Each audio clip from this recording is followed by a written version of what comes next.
প্রথমত আমি নিজেও তীব্র নিন্দা জ্ঞাপন করছি এমন ঘটনার জন্য যে ওসমান হাদির যে গ্রাফিতি তৈরি করা হয়েছে, যে জুলাই আমলে সেখানে বেশ কয়েকজন যারা শহীদ হয়েছে বাংলাদেশে গত 5ই আগস্টের আগে পরে তাদের একটা গ্রাফিতি অর্থাৎ দেয়াল চিত্র তৈরি করা হয়েছে।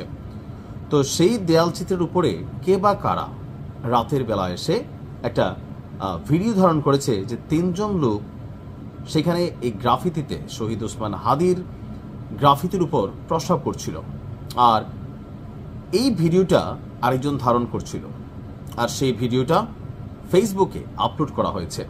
ব্যাকগ্রাউন্ডে মিউজিক ছিল রাজাকার আলবদর কিছুই রবে না রে, উপরে দালাল ভেতরে চোর কিছুই রবে না রে, সব দালালরা ভাইসা যাইব বঙ্গোপসাগরে। এখন এই ঘটনাটি ঘটেছে পাবনার চাটমোহরে ইনকিলাব মঞ্চের মুখপাত্র শহীদ ওসমান হাদির যে গ্রাফিতি আছে সেখানে। আর এতে সন্তোষ, আবার অসন্তোষ, ক্ষোভ এবং আবার প্রশংসা কমেন্ট বক্সকে কাঁপিয়ে দিচ্ছে। আসলে কারা সন্তোষ আর কারা অসন্তোষ তো চোখ বুঝে বলা যায়। বাংলাদেশ আওয়ামী লীগের যারা নেতাকর্মী আছেন তারা সবাই খুশি। কেন খুশি? কারণ বাংলাদেশ কখনোই মেধাবী বা যারা জাতির নায়ক তাদেরকে মূল্য দিতে জানে না।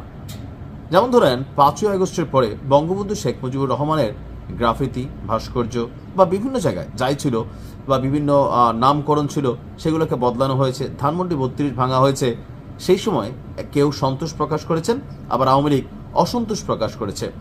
শহীদ ওসমান হাদি তিনি জাতির একাংশের কাছে খুবই জনপ্রিয় এবং কি তার জন্য জীবন দিতে প্রস্তুত এমনও হাজারো হাজারো লাখো লাখো জনতার দেখা যেমন মিলে, অপরদিকে তার বিপরীতে থাকা বা তাকে অপছন্দ করে এমন অনেক মানুষ মিলে।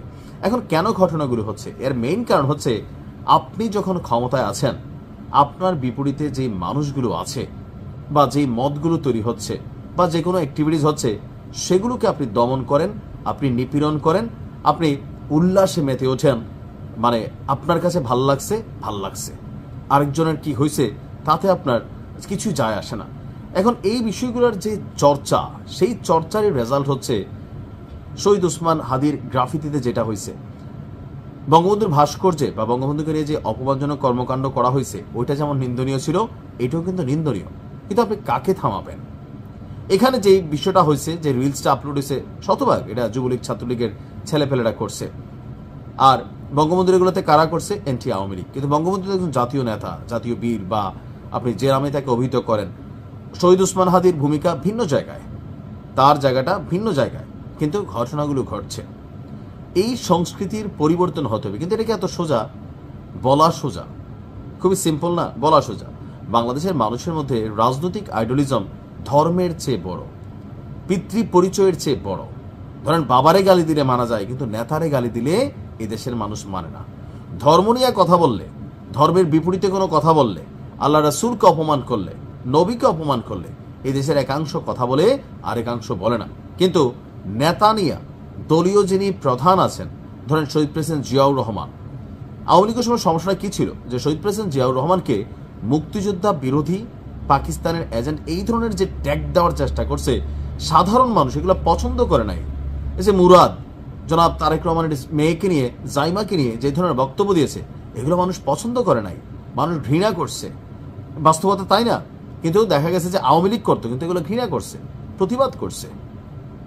আর যখন এগুলোকে বাহবা দেওয়া হয়েছে রাষ্ট্রীয়ভাবে, তখন কি হয়েছে? যখন সরকার পতন হয়েছে, ওই যে ক্ষোভগুলা সব এখানে উগড়াই দিচ্ছে।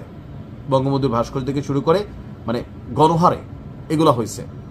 আর এখন যেটা হচ্ছে যে ধরেন রাতের আধারে এখন করতেছে, কখনো আবার যদি প্রেক্ষাপট পরিবর্তন হয়, আজকে যারা জুলাই যোদ্ধা বীর প্রত্যেককেই বিপদে পড়তে হবে। তাদের বিরুদ্ধে অনেকে দেশ ছেড়ে পালাইতে পারবে, অনেকে পারবে না। পরিবার, আত্মীয় স্বজন সবাইকে এখানে টার্গেট করা হবে। কারণ আওয়ামী লীগের যে সর্বশেষ বক্তব্য ভারতে দেওয়া গণমাধ্যমের সাক্ষাৎকারে একটা কথাই তারা মনে করে যে আওয়ামী লীগ কোনো অন্যায় করে নাই, একটা মেটিকুলাস ডিজাইন তাদের উপর করা হয়েছিল, জাতির উপর চাপাই দেওয়া হয়েছিল, জনগণ বিভ্রান্ত হয়েছে। যার যার জায়গায় যখন সে অবস্থানে অনড় হয়, তখন সামনে সংঘর্ষ ছাড়া আর কিছুই থাকে না। আমরা প্রতিবাদ করতে পারি, কিন্তু কাউকে না কাউকে তো থামতে হবে, ভিন্ন মতকে শ্রদ্ধা করতে হবে, ভিন্ন রাজনীতির দলগুলোকে বা দলের যারা প্রধান আছেন তাদেরকে শ্রদ্ধা করতে হবে। একটা দলের মধ্যে সবাই খারাপ থাকে না, যারা খারাপ তাদেরকে ঘৃণা করবেন, তাদের বিরুদ্ধে আইন ব্যবস্থা নেবে। কিন্তু যারা ভালো, যাদের এই রাষ্ট্রের প্রতি, দেশের প্রতি কিছুটা হলেও এক একজন এককভাবে, একজন রিক্সাওয়ালাই দেশের জন্য ভূমিকা রাখে, একজন কৃষকও রাখে, একজন শ্রমিকও রাখে, তেমনি একজন রাষ্ট্রনেতাও রাখে, একটা জাতির প্রদর্শক, পথ প্রদর্শক যিনি থাকেন তিনিও রাখেন। প্রত্যেককে মূল্যায়ন করতে হবে, এগুলো কোনোভাবেই কাম্য না। এখন আপনার ভালো লাগে এমন মানুষটা করছে, ওয়াও ওয়াও ওয়াও, আর যখন ভাল লাগে না হয়েছে, আরে হালার পুত্র দালাল। এই ট্যাগিং থেকে আপনাকে বের হয়ে আসতে হবে। এখন কে বা কারা করছে এটা নিয়ে প্রশাসন কিন্তু ইনভেস্টিগেশন করছে। তবে যতটুকু বোঝা গেছে লোকাল কোনো কেউ না, দূর থেকে এসে হয়তো করছে, বাট এটা সম্পর্কে পুলিশ ইনভেস্টিগেশন চলছে।